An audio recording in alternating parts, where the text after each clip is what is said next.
بسم اللہ الرحمن الرحیم۔ السلام علیکم ناظرین، علاقائی خبروں کے ساتھ میں ہوں علی حسن صابری اور آپ دیکھ رہے ہیں نوائے نیشن۔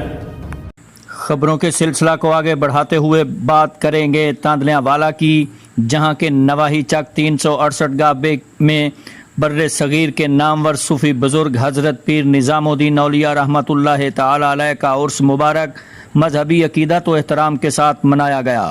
اس حوالہ سے پیر حاجی غلام فرید کا کہنا تھا کہ ولیوں کی درگاہوں پہ جانا دلی سکون کا باعث ہے۔ سالانہ عرس مبارک میں رسوم کی ادائیگی کے لیے علاقہ بھر کی سیاسی، مذہبی اور سماجی شخصیات کے علاوہ مقامی افراد نے کثیر تعداد میں شرکت کی۔